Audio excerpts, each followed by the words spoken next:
Mga ka-crypto, kapag pinag-uusapan po natin ang mga malalaking kaganapan sa digital asset, may mga araw talaga na ramdam mo agad kung gaano kabigat ang mangyayaring impact. At ngayon, isa po tayo sa mga araw na iyon. At bakit?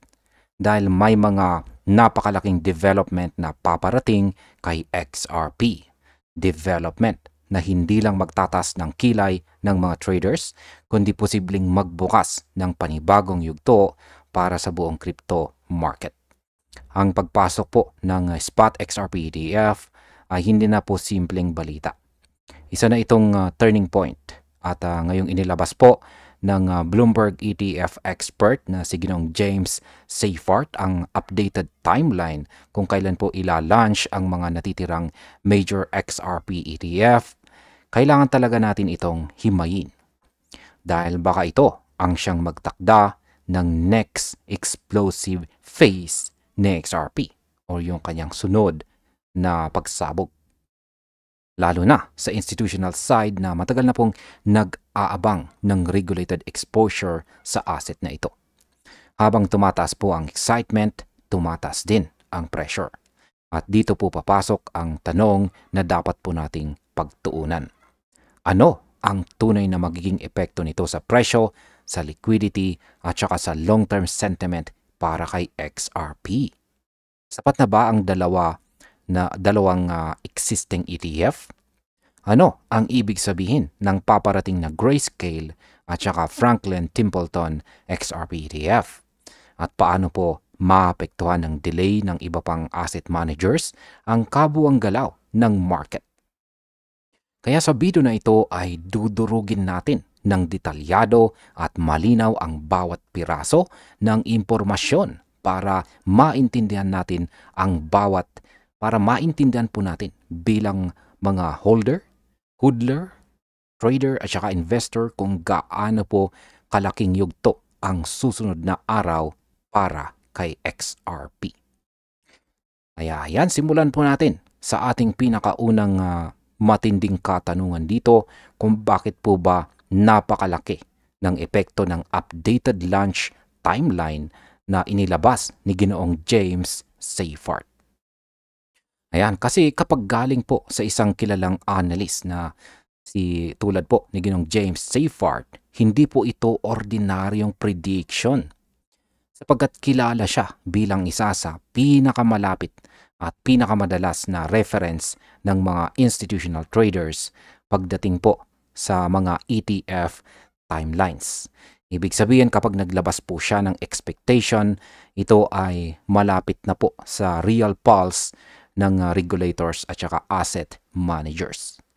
Ang sinabi po niya na posibleng maging live na ang Grayscale XRP ETF or GXRP. Yan. At syempre, maliban po dyan ay ang Franklin Templeton XRP ETF. At yan naman po ay ang EZRP. At yan, yung dalawang ito ay darating po ngayong November 24, 2025. At ito po ay isang game-changing na trigger. Bakit? Dahil ang ETF launches ay hindi po katulad ng normal listings lamang. Hindi ito launch ng bagong tokens. Ito po ay opening ng pinto para sa malaking pera. Yung tinatawag po nating institutional flow. Ngayon kung tama po ang timeline na ito, ang araw na November 24 ay magiging isa sa pinaka-importanting araw sa kasaysayan ng XRP. Dalawang heavyweight asset managers po ang sabay na papasok. At yan po ay walang iba kundi sina Grayscale at saka si Franklin Templeton.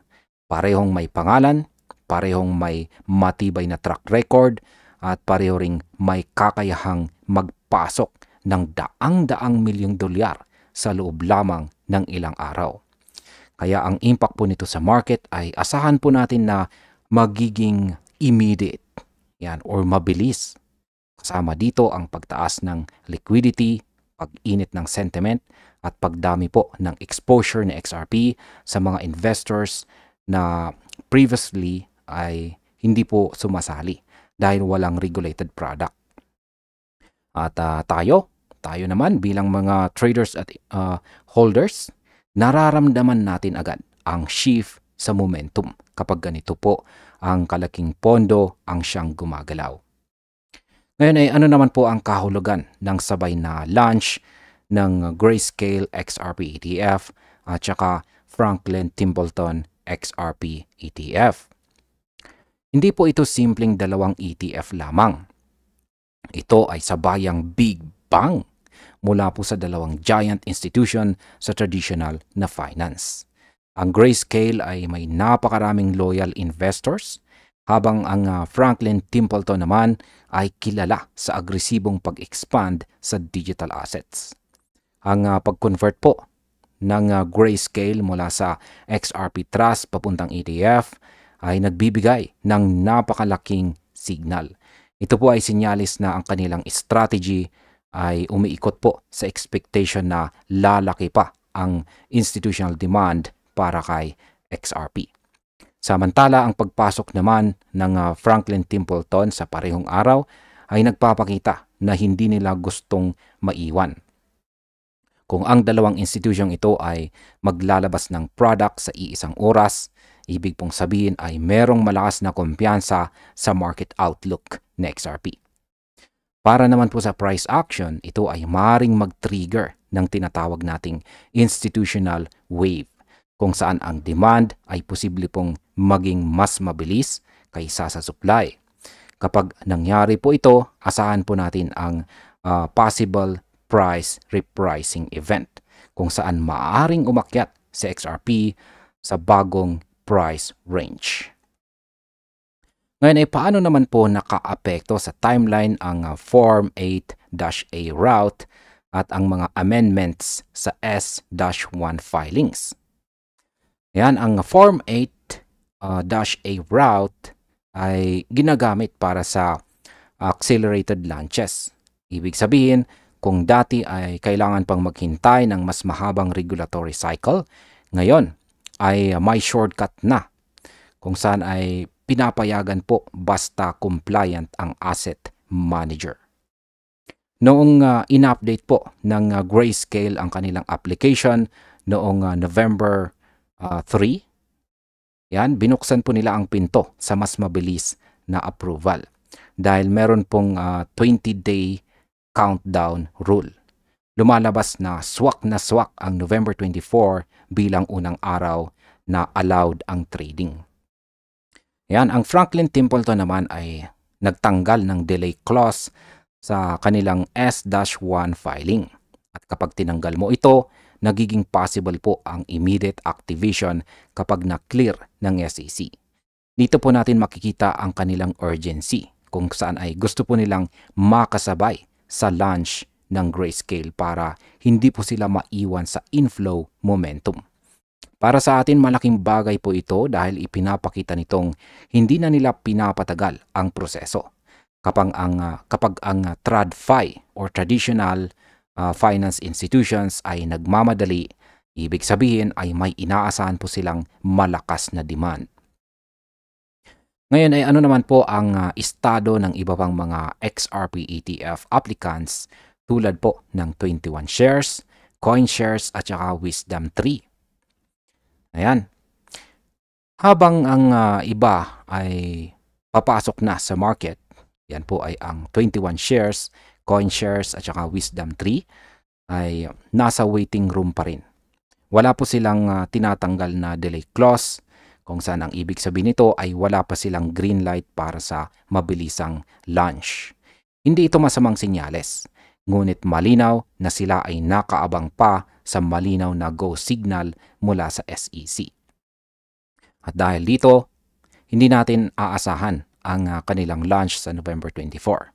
At ang magiging epekto nito, mas kokonti po ang supply na available sa XRP ETF sa short term. Kapag konti ang supply at mataas po ang demand, alam na natin ang maaaring mangyari sa presyo.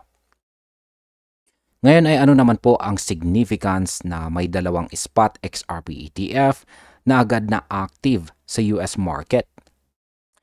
Yan, sa ngayon mayroon pong $410.76 million na total net inflows mula sa dalawang active ETF. At karamihan po dito ay galing sa Canaries XRPC na may $305.40 million. Habang ang bagong launch na Bitwise ay nakapagpasok ng $105.36 million sa loob lamang ng isang araw. Ito ay malinaw na indikasyon na malaki ang institutional interest kay XRP. Kapag ang inflow na ganito kalaki ay nakuha ng dalawang ETF lamang, paano pa kaya kapag nadagdag ang Grayscale at saka Franklin Templeton? Maaari po itong mag-lead sa malaking spike sa liquidity at mas malakas na upward pressure. Kaya para sa atin, ito po ay magandang sinyales. Kapag dumadaloy po ang pera papasok, dumadaloy din ang tiwala. At bilang panghuli ay ano naman ang aking masasabi tungkol dito? Kung susumahin po natin ang lahat, malinaw na papasok si XRP sa pinakamahalagang yugto ng kanyang life cycle. Ang sabay na pagpasok ng Grayscale at saka Franklin Templeton ay hindi lamang po ETF launch. Isa po itong higanting pahayag sa market na nagsasabing handa na si XRP para sa mas malaking institutional presence. Ang November 24 ay pwede pong maging start or umpisa ng bagong momentum phase. Kapag nagkamali po ang iba pang asset managers sa bagal ng kanilang adjustments, maaaring maunahan po sila ng malalaking inflows na hindi na nila makukuha ulit. At para po sa atin bilang mga traders at hodlers, ito ang mga panahong dapat po nating bantayan. Hindi ibig sabihin guaranteed ang price explosion. Ngunit malinaw na mataas po ang historical correlation ng ETF launches sa strong upside moves, lalo na kung sabay-sabay at galing sa malaking institutions. Ngayon kung magpapatuloy po ang inflows gaya ng nakikita natin ngayon, posibleng ang November 24 ay hindi lang simpleng petsa. Baka ito ang maging araw na masasabi nating dito nagsimulang lumipad ulit si XRP. At ayan, hanggang dito na lamang po tayo sa video na ito mga ka-crypto. Maraming salamat sa panonood.